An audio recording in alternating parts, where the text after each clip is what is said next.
ഇന്ന് തന്നെ ഡൗൺലോഡ് ചെയ്യൂ. കാണൂ നിങ്ങളുടെ ഫേവറേറ്റ് ഷോസ്. ദുർഗയല്ലേ ജയശ്രീ ആന്റിയുടെ മോള്? അതെ.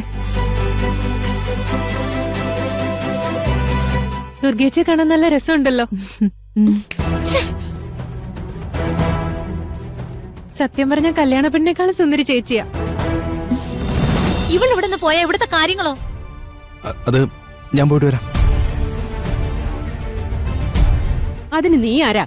നീ എന്തിനാ ഞങ്ങളുടെ കുടുംബകാര്യങ്ങളിൽ ഇങ്ങനെ ഇടപെടാൻ നിൽക്കുന്നേ? അതെ, വിളിക്കാത്ത കല്യാണത്തിന് കയറി വരാൻ നിനക്കൊരു മടിയുമില്ലേ?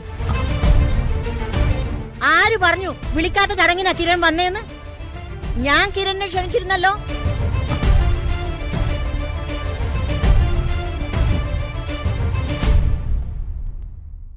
അമ്മയാ ഈ വഴിയെ പോകുന്ന വയ്യാവേലിയൊക്കെ ഇങ്ങനെ തലയിൽ കയറ്റി വെക്കുന്നേ.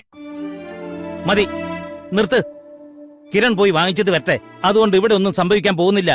കടയുടെ പേരും സാധനത്തിന്റെ ഡീറ്റെയിൽസും ഞാൻ കിരണ് മെസ്സേജ് അയച്ചു തരാം. അവിടെ ചെന്നിട്ട് അതവരെ കാണിച്ചാ മതി. പേയ്മെന്റ് എല്ലാം ഞാൻ കൊടുത്തതാ. ശരി, ഞാൻ പോയിട്ട് വരാം.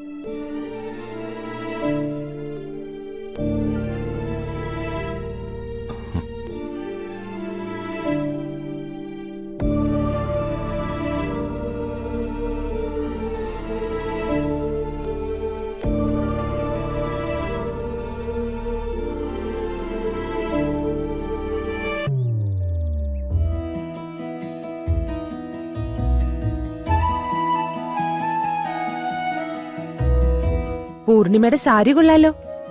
എനിക്കും ഇതേ പാറ്റേൺ മതിയായിരുന്നു. ഹേയ്, നീരജിക്ക് ഈ സാരിയാണ് ചേരുന്നത്. ഇത് നന്നായിട്ടുണ്ട്. എല്ലാവർക്കും അവരവരുടെ ഇഷ്ടത്തിന് ഡിസൈൻ ചെയ്യാനുള്ള സമയം ഉണ്ടായിരുന്നല്ലോ. അവനവന്റെ ഇഷ്ടത്തിനല്ല, പൂർണിമ ചേച്ചിയുടെ ഇഷ്ടത്തിന്. എന്റെ ഈ ഡ്രസ് എനിക്ക് ഒട്ടും ഇഷ്ടമായിട്ടില്ല. ഒരുങ്ങി ഇറങ്ങിയ ഈ നേരത്താണോ തർക്കം? രാഹുകാലം കഴിയുന്നതിന് മുമ്പ് ഇറങ്ങാം. മഹാദേവ, ഈ പെണ്ണുങ്ങളുടെ ഒരുക്കം എന്റെ അമ്മോ! അതപ്പ ഡെയിലി സഹിക്കുന്ന ഞങ്ങളുടെ കാര്യം അതൊന്നും ചന്ദ്രേട്ട് ആലോചിച്ച് നോക്കിയേ.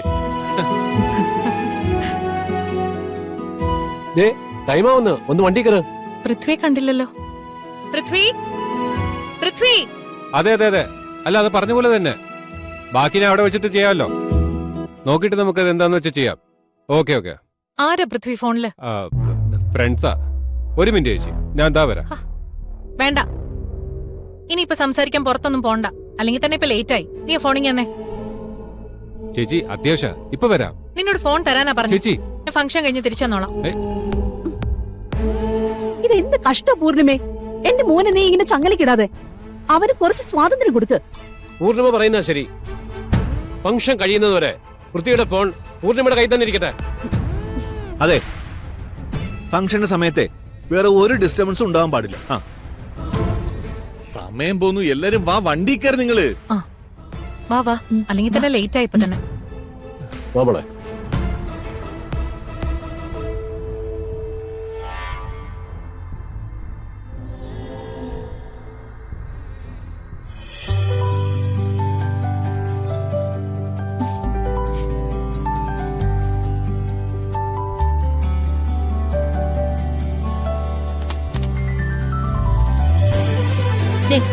ഈ മാല കൂടിയിടെ അശ്വതിക്ക് നന്നായി ചേരും. ഇതൊക്കെ വേണോ? ഒരുപാട് ബോറാവും. അതെ, ഇന്ന് എൻഗേജ്മെന്റ് അല്ലേ, മിനിമം ഓർണമെന്റ്സ് ഒക്കെ മതി. അങ്ങനെ ഒരുപാട് കുറയ്ക്കൊന്നും വേണ്ട. പയ്യന്റെ വീട്ടുകാർ ചില്ലറക്കാരല്ല. അപ്പോ അവരുടെ സ്റ്റാൻഡേർഡിനൊത്ത് വേണം ഒരുങ്ങാൻ. അതെ അതെ. ഞങ്ങൾ അക്ഷിതയെ കാണാൻ വന്നതാ. വരൂ വരൂ. ഞങ്ങൾ അക്ഷിതയുടെ ഫ്രണ്ട്സാ. വരൂ. ഇന്ദ്രപ്രസ്ഥം വീട്ടിലെ എല്ലാവർക്കും എന്റെ മോളെ വലിയ കാര്യാ. പൃഥ്വിയുടെ ഭാഗ്യം അക്ഷിതയെ കല്യാണം കഴിക്കുന്നതെന്നാ അവര് പറഞ്ഞത്. എങ്ങനെ പറയാതിരിക്കും? നമ്മുടെ കൊച്ചു സുന്ദരിയല്ലേ അപ്പച്ചി. എല്ലാം നിങ്ങളുടെ ഭാഗ്യം. അല്ലെങ്കിൽ ഇത്രയും നല്ലൊരു ആലോചന വരുമോ? ഞാൻ അങ്ങനെ അല്ല കരുതുന്നേ. എന്റെ മോളെ പോലെ ഒരു സുന്ദരി കുട്ടിയെ കിട്ടിയത് പൃഥ്വിയുടെ ഭാഗ്യാണെന്നാ. അല്ലേ ഗിരിജെ? പിന്നല്ലാതെ. ഗൈസ്, ഇന്ന് എന്റെ ചേച്ചിയുടെ കല്യാണ ഒരുക്കങ്ങൾ കാണാം. Come on come on guys, welcome again to my vlog.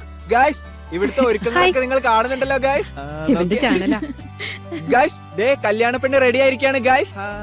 ഇനി ഏതാനും നിമിഷങ്ങൾക്കകം നമ്മുടെ കല്യാണ ചെറുക്കൻ ഇവിടെ എത്തുന്നതാണ് ഗൈസ്. ഇനി നിങ്ങൾക്ക് ലൈവായിട്ട് ഈ കല്യാണം നിങ്ങൾക്ക് കാണാൻ പറ്റുന്നതാണ്. അതിനായി നിങ്ങൾ എന്റെ അക്കൗണ്ടിലെ സബ്സ്ക്രൈബ് ചെയ്യൂ. ഞെക്കൂ. നിനക്ക് എന്താ ഇവിടെ കാര്യം? നിന്റെ ക്യാമറ കൊണ്ടൊന്ന് പോവാൻ നോക്കി. അമ്മ ഓഹോ, അതെങ്ങനെ ശരിയാവും? എന്റെ സബ്സ്ക്രൈബേഴ്സിനെ നിശ്ചയം കാണണ്ടേ? അതൊക്കെ റെഡിയായി വന്നിട്ട് മതി. തൽക്കാലം നീ പുറത്തേക്ക് പോ. അതെ, വെറുതെ പെണ്ണുങ്ങളുടെ ഇടയിൽ കറങ്ങി നടക്കാതെ നീ പോയി പുറത്തെ കാര്യങ്ങൾ നോക്ക്. ചെല്ല്. അപ്പൊ ഞാൻ പോണം. പോയേക്കാം. ബൈ. ശരിയാക്കി ഗൈസ്, എന്നെ ഇവിടുന്ന് വീണ്ടും പുറത്താക്കിയിരിക്കുകയാണ് ഗൈസ്. നമുക്ക് അടുത്ത വിശേഷങ്ങൾ കാണാം. ബൈ.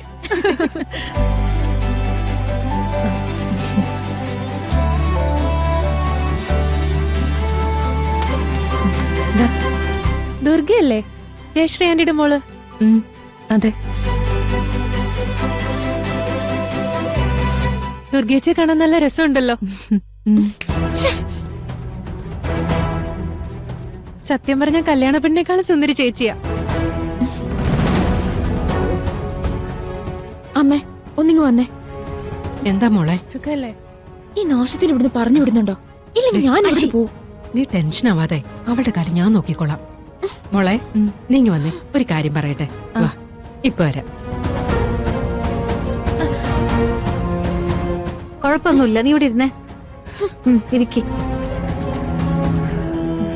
എന്താ ചെറിയമ്മ? നിന്നോട് ആരെങ്കിലും ഇപ്പൊ അങ്ങോട്ട് വരാൻ പറഞ്ഞോ? എന്തിനാ ജ്യൂസ് എടുത്തോണ്ട് അങ്ങോട്ട് എഴുന്നള്ളേ? അത് ഞാൻ കൂടുതൽ പ്രസംഗിക്കണ്ട. മര്യാദയ്ക്ക് ആ ജ്യൂസ് അവിടെ വെച്ചിട്ട് നീ കലവറയിലെ കാര്യങ്ങൾ മാത്രം നോക്കിയാ മതി. അവിടുന്ന് പുറത്തേക്ക് വരണ്ട. പോ. പിന്നെ എന്തെങ്കിലും പറഞ്ഞ് സ്റ്റേജിന്റെ ഭാഗത്തേക്ക് എങ്ങനെ വന്നാ അറിയാലോ നിനക്കെന്നെ. പോ.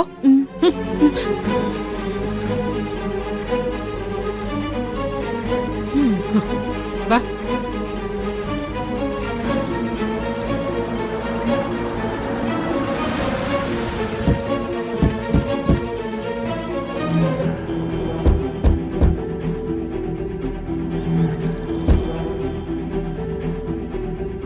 ഇവരെന്തിനാ നിശ്ചയം ക്ഷേത്രത്തിൽ വെച്ചത്? എന്തിനു ചൂടാ ഇവിടെ? AC ഓഡിറ്റോറിയം കിട്ടാഞ്ഞിട്ടാണോ? ആ, ക്ഷേത്രത്തിൽ വെച്ചിട്ടല്ലേ മംഗളകാര്യങ്ങൾ നടത്തേണ്ടത് ചന്ദ്രമതി. അതിൽ പരം പുണ്യം മറ്റെന്താ ഉള്ളത്? അത് മാത്രല്ല ചെറിയമ്മേ, വിവാഹം നമ്മളല്ലേ നടത്തുന്നത്. അപ്പൊ പിന്നെ അവര് നടത്തുന്ന ചടങ്ങ് അവരുടെ ഇഷ്ടത്തിന് ചെയ്യട്ടെ.